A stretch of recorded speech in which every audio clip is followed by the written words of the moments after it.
Voltamos para estar consigo nesta sexta-feira, no final de mais esta semana. Vamos fechar hoje aqui o Bíblia Fala, mas antes queremos ler consigo duas passagens de Pedro.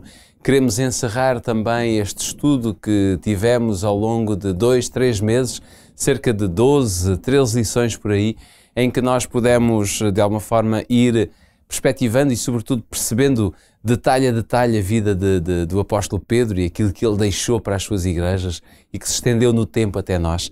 E por isso mesmo convido a abrir a sua Bíblia em 1 de Pedro, capítulo 1, para lermos os versículos 10 a 12, que diz: da qual salvação inquiriram e trataram diligentemente os profetas que profetizaram da graça que vos foi dada, indagando que tempo ou ocasião de tempo o Espírito de Cristo que estava neles indicava anteriormente, testificando os sofrimentos que a Cristo haviam de vir e a glória que se lhes havia de seguir, aos quais foi revelado que não para si mesmos, mas para nós, eles ministravam estas coisas que agora vos foram anunciadas por aquele que, pelo Espírito Santo, enviado do céu, vos pregaram o Evangelho, para as quais as coisas os anjos desejam bem atentar. E se lermos em 2 de Pedro, capítulo 3, versículo 2, este versículo diz-nos: para que vos lembreis das palavras que primeiramente foram ditas pelos santos profetas e do mandamento do Senhor e Salvador, mediante os vossos apóstolos. Ora bem, Pedro, aqui o apóstolo, e nós podemos dizer não apenas no seu tempo, mas para nós hoje também, a Bíblia continua a ter um papel bastante relevante, eu diria central na vida de todos aqueles que querem seguir Jesus, quer sejam eles crentes que pertençam a uma igreja e que semanalmente possam estar numa igreja, mas isto de alguma forma nunca poderá mudar. Não pode, porque essa é uma pedra de esquina também, a qual o próprio Deus colocou. A Bíblia tem que ser o centro da vida. A Bíblia é, na verdade, o guia que orienta, em torno da qual o crente organiza a sua própria vida. Eu lembro-me das palavras do apóstolo aos Hebreus, que dizia que Deus tem-se revelado de muitas maneiras aos seus filhos, não é? E nestes últimos dias a nós se revelou através de Jesus Cristo. A verdade é que Deus tem muitas formas de se revelar, de se dar a conhecer, de manifestar a sua vontade. Mas entre elas, a palavra escrita, podemos dizer que se tornou para o crente a base da revelação de Deus. É por excelência. Ela é por excelência e não é uma escolha aleatória que nós aqui decidimos fazer. Ela é por excelência porque é a revelação de Deus à qual no tempo presente nós temos um acesso mais amplo. Nós sabemos que a maior de todas as manifestações e revelações de Deus foi na vida de um homem, o Filho do homem e o Filho de Deus, Jesus Cristo. Essa foi a mais bendita das revelações de Deus. No entanto, nós hoje não o temos connosco. Existiu um grupo de pessoas que viveram naquele tempo único e especial na história, que tiveram a bênção de terem vivido com ele fisicamente. Mas isso foi um período de tempo. Nós hoje, mesmo o que conhecemos de Cristo e o podermos afirmar que Cristo se revelou, que Ele era Deus e tudo o mais que sabemos sobre Ele, nós sabemos-lo através da palavra escrita. Nós sabemos que Deus, por exemplo, no passado se revelou a alguns homens de maneira muito direta. Fosse aos patriarcas, por exemplo, a Bíblia revela que Ele falava com os patriarcas e chamava-os dava-lhes missões, dizia para sair de um lugar e irem para o outro, dava-lhes indicações. Portanto, aí Deus manifestava-se, digamos, de forma pessoal. Deus também se manifestou durante muitos séculos aos profetas e a esses dava-lhes visões, sonhos especiais, portanto, mensagens que eles depois transmitiam, descodificando-os ou às vezes nem sequer conseguindo isso, simplesmente transmitiam: olha, o sonho que eu tive ou o que eu vi foi isto. Vemos aqui uma diversidade de formas de Deus se manifestar. E sabemos também que Deus, no fundo, se revela a cada um de nós individualmente. Claro.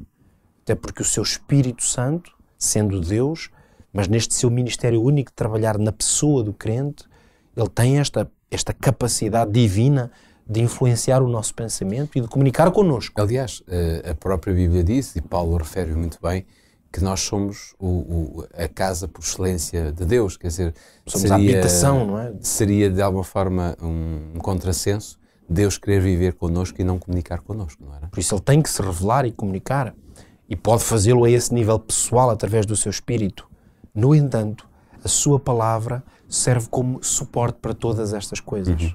Porque ele foi revelando essas mensagens desde o princípio e deu indicações aos seus profetas e depois aos apóstolos, como dizia aí Pedro, mostrando que há este fio condutor. A todas essas pessoas ao longo de séculos e séculos, Deus deu-lhes a indicação de que escrevessem, de que deixassem um registro, precisamente para que o crente em todo o tempo ele tivesse uma orientação clara. Ele pudesse encontrar num lugar uma mensagem que sabe que veio da parte de Deus. Por isso nós poderíamos dizer que fora desta orientação, desta revelação especial de Deus que temos na palavra escrita, é como se estivéssemos perdidos ou desorientados. É como se nos deixassem no meio de uma montanha, mas sem um mapa. Nós não sabíamos se o norte era para a esquerda, se era para a direita. Claro. Mas se deixarmos um mapa e uma indicação precisa, nós podemos, com essas indicações, conseguir navegar, saber para onde nos dirigirmos. A Bíblia serve precisamente.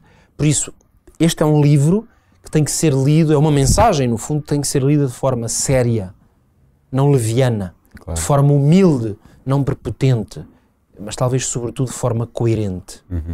Ou seja, assumindo que o grande desafio para o crente que aceita que Deus tem uma revelação e que a deixou escrita, o grande desafio é obedecer-lhe.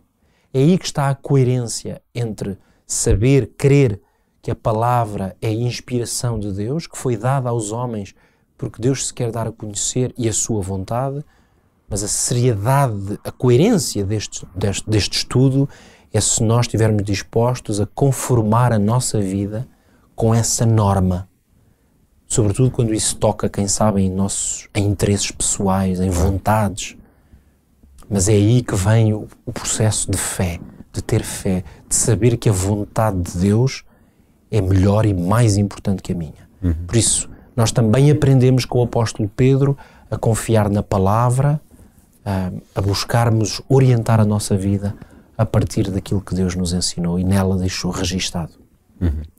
Foi muito bom termos passado este tempo a estudar as palavras maravilhosas que Pedro escreveu e que dedicou a todas as suas igrejas por onde ele passou e que, no fundo, foram se estendendo no tempo até chegarem até nós. Foi muito bom também termos estudado durante vários meses o livro de Jó.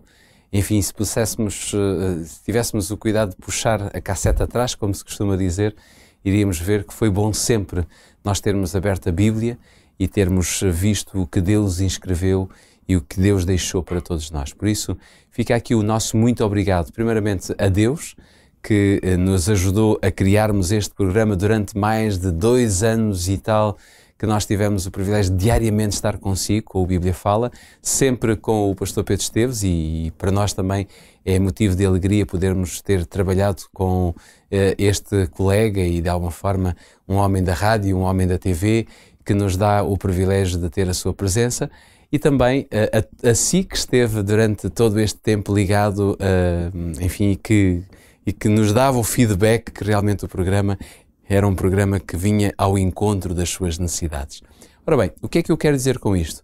Quero dizer claramente que o Bíblia Fala, enquanto programa, quer na RCS, quer também no Hope Channel Portugal, ele tem os seus dias contados. Terminamos aqui esta sequência de muitos episódios diários.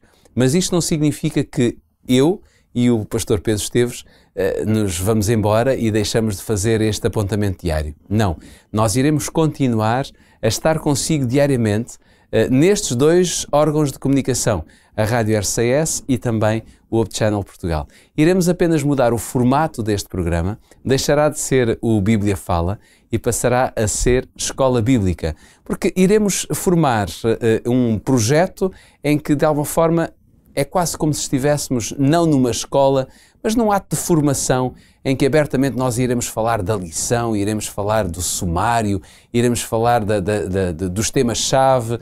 Enfim, há uma série de conceitos que nós vamos introduzir aqui na nossa conversa e que eu acredito que para si dar-lhe-ão muito jeito e será uma forma também de você se sentir integrado nesta escola bíblica. Portanto, iremos mudar já na próxima segunda-feira, mas isto não significa que não será um momento também de elevação e de conhecimento e e de colocarmos em prática todo o nosso saber para lhe dar a si todo o conhecimento necessário para que você viva a sua vida com Cristo de uma forma autêntica. Portanto, o Bíblia Fala por hoje despede-se, já não voltará na próxima segunda-feira, mas eu e o pastor Pedro Esteves voltaremos já na próxima segunda-feira com o novo formato, com um novo estúdio, mas sempre com a mesma alegria e a mesma satisfação para abrirmos a Escola Bíblica. Então, você está convidado ou convidada a fazer parte da Escola Bíblica já a partir da próxima segunda-feira. Até lá.